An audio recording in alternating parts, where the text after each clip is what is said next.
Bem-vindos ao Baldo Trader, sou Paulo Bittencourt e vamos tratar hoje como você descobre aquele CEO falastrão que vai prometendo coisas que ele não pode entregar. Acompanhe esse vídeo até o final, acho que você vai achar bastante interessante.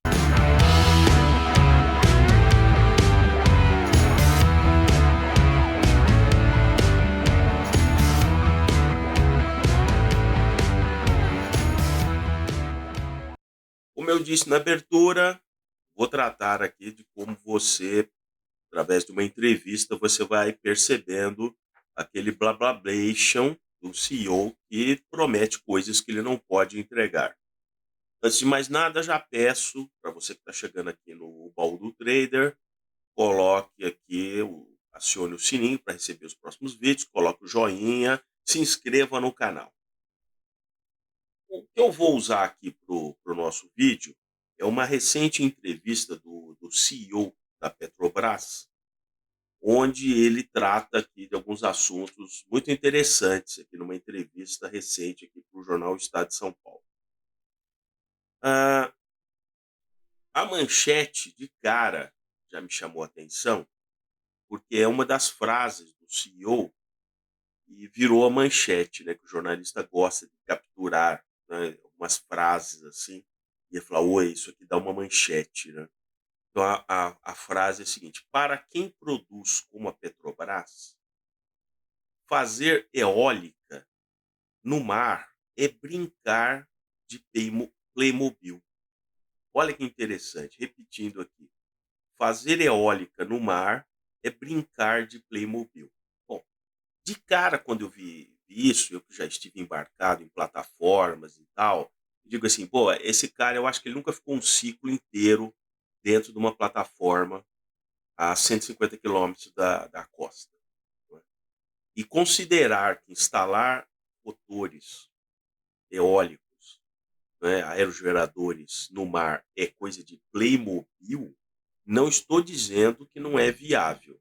Já existem várias empresas, a Shell, por exemplo, tem toda uma divisão pesquisando isso, instalando isso. Próximo da costa, já existem vários países que têm um circuito de geradores eólicos, principalmente ali no próximo do Mar do Norte, Noruega, enfim.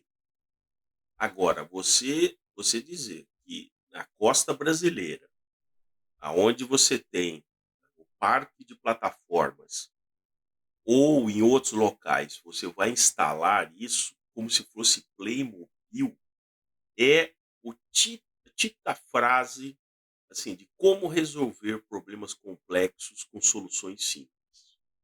Então vamos adiante. Eh, segundo o CEO, ele estava tratando também da nova política de preços da Petrobras. A nova política de preços vai ser o melhor preço para eu não perder e o cliente não ir embora. Essa é uma equação difícil no mercado de commodities, né? Como é que você pratica um preço descorrelacionado com o mercado internacional, ou seja, você não vai perder e ainda você atender o seu cliente para ele não ir embora.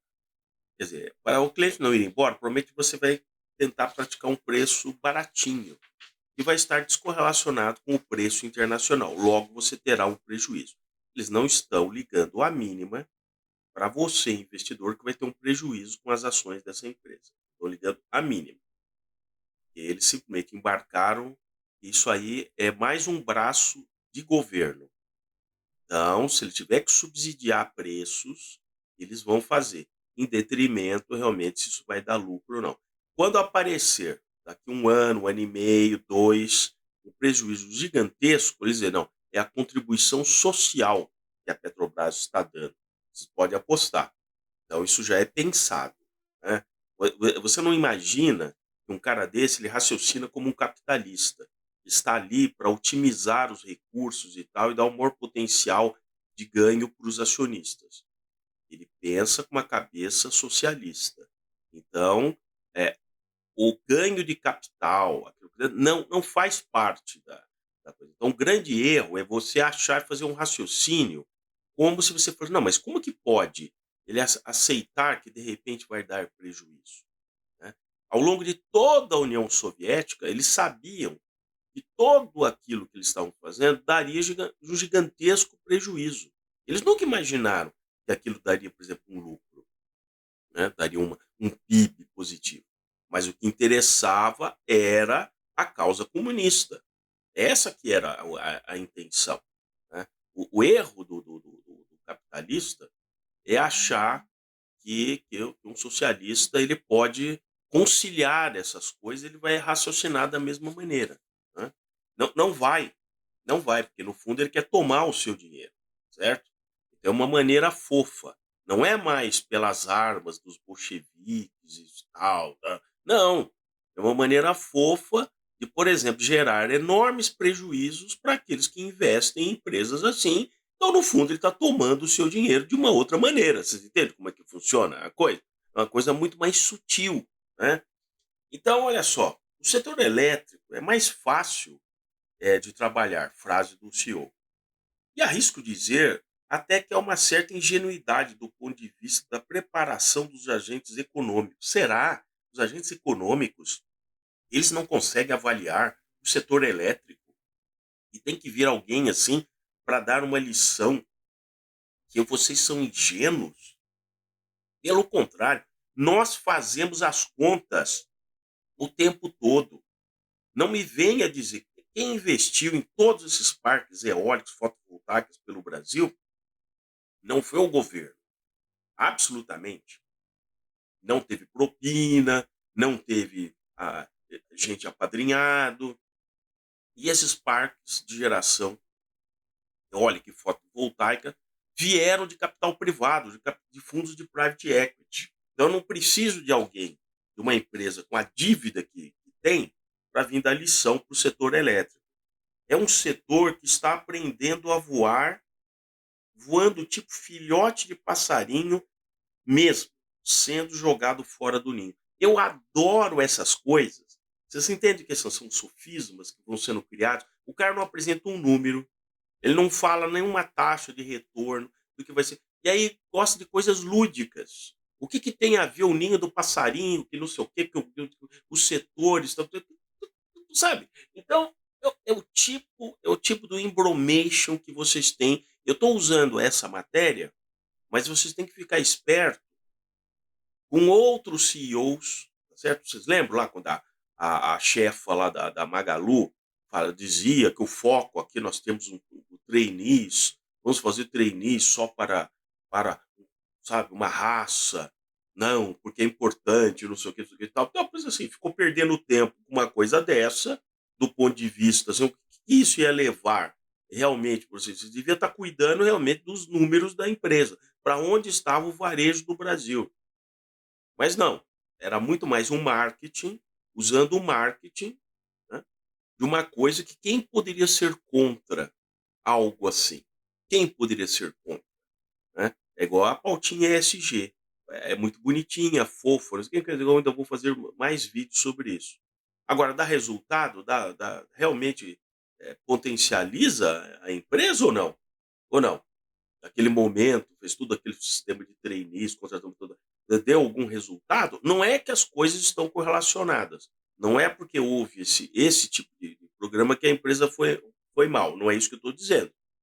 Eu estou dizendo é o seguinte: você fica perdendo o foco com coisas que não estão no escopo da análise do lucro, da rentabilidade, do market share de uma empresa. E aí você fica se distraindo. Você fica simplesmente se distraindo. E olha só, olha só aqui, com uma pergunta que foi feita, com o processo de venda de refinarias em suspenso, ela não vai mais vender refinarias têm uma vida aí de uma idade aí de uns 40 anos, pelo menos. Você pegar a idade média dessas refinarias, que não conseguem produzir todo o óleo diesel e gasolina que nós precisamos. Como vê o futuro das refinarias da Petrobras? Olha a resposta. Vejam bem. Com o processo de venda das refinarias suspenso, como vê o futuro das refinarias da Petrobras? Certo? A resposta. De repente, você vai para o desafio de produzir óleo vegetal, totalmente inconcebível.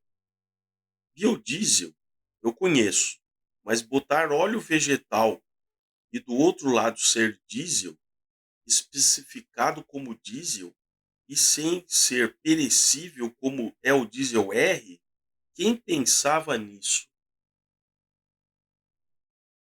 Mas e a resposta? Mas isso vai ser o futuro?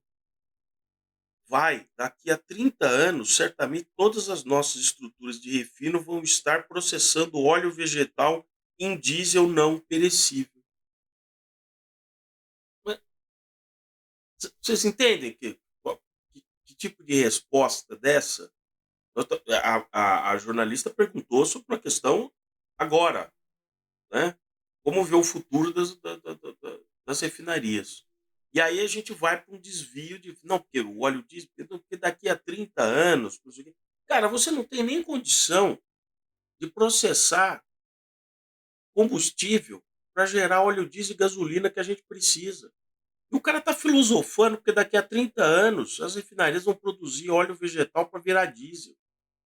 Então, assim, é, é sempre uma história que não fica de pé. Não fica de pé, tá certo? O cara não vai estar lá daqui a 30 anos para ver o dano que criou para a empresa de não ter as coisas que tem que fazer hoje. Não estou preocupado com o que vai ser daqui a 30 anos. Estou preocupado com o que é hoje. Por sorte dele, o país está crescendo tão pouco que a velocidade de aumento do consumo disso ainda é lenta. Mas nós não temos a menor capacidade, se tivermos, por exemplo, um PIB de 3,5, 4, de termos combustíveis suficientes. E o cara está preocupado que o vegetal, que vai preparar as empresas e tal. Aí, essa aqui também foi incrível. Porque você começa a falar do hidrogênio, também vamos produzir hidrogênio e tal. É, olha só, o cara lá na frente não vai nem ter carro. O carro vai ser compartilhado. Tem o veículo autônomo. Vai trocar bateria e não abastecer. É óbvio, né? Quer dizer, numa concepção socialista, ele não quer que você tenha carro. Ele não quer que você tenha autonomia. Ele quer, na verdade, que você nem tenha carro. Certo? Para que você vai querer carro?